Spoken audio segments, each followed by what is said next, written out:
Nobody ever expected the quiet neighborhood of Willow Creek to turn into a battleground. But that's exactly what happened when fake HOA officers crossed the line, breaking my grandpa's arm in the process, and forced me into a desperate fight for justice. My grandpa, James Thompson, was a proud man in his late 70s. He had lived in Willow Creek for over 40 years, watched the neighborhood grow, raised his family there, and had always been the one everyone turned to for advice. Grandpa was a gentle man, the kind who never wanted trouble but was fiercely protective of his home and dignity. It all started with a letter, a glossy, intimidating notice demanding immediate compliance with certain HOA regulations. The problem was, our neighborhood had no active HOA board, at least not one that anyone officially recognized. The letter bore an official-looking seal and was signed by Willow Creek Neighborhood Enforcement. Then the so-called officers showed up. Two men, dressed in dark uniforms with badges that looked legitimate enough at first glance, came to Grandpa's house. They insisted that he was violating HOA rules, something about overgrown bushes and an improperly parked vehicle. Grandpa, confused but polite, told them he hadn't received any previous warnings and asked for documentation.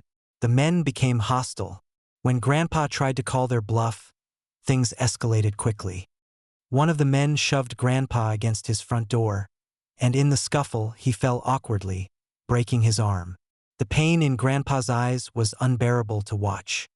I got the call that day. My heart sank. After rushing Grandpa to the hospital, I swore I would get to the bottom of this. Who were these men? Why were they impersonating HOA officers? And how could they get away with assaulting an innocent old man? What followed was a relentless investigation fueled by anger and desperation. I spoke to neighbors who had also received similar letters, many reporting similar visits from these fake officers. Some had even paid fines under pressure. I dug through public records and found no HOA board had ever authorized enforcement officers. The badges were fake, the company didn't exist. These men were criminals exploiting residents for money and intimidation. But I couldn't just report them to the police and walk away. They had physically hurt my grandpa. I needed to take action. I assembled a small team of neighbors who were equally fed up.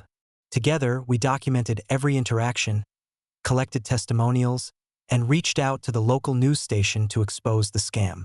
I also hired a private investigator who uncovered that the men were part of a larger network running fraudulent enforcement operations across multiple neighborhoods. The story went viral locally. Under pressure, the police arrested the fake officers, and they were charged with assault, fraud, and impersonation. The city council quickly issued warnings to residents, and new regulations were passed to crack down on fake enforcement schemes. But my revenge wasn't just about legal battles. I made sure my grandpa's story was heard everywhere, through social media, interviews, and community meetings. The people who once felt powerless now stood united, empowered to defend their homes. I also organized self-defense and awareness workshops for the elderly in the neighborhood so they wouldn't be vulnerable again. Grandpa, though still recovering, smiled for the first time in weeks when he saw how the community came together. In the end, the fake HOA officers tried to break my grandpa, but they only ended up breaking their own facade. Willow Creek is peaceful again, but we remain vigilant. Because sometimes, standing up for family means launching an all-out revenge against those who think they can bully the vulnerable.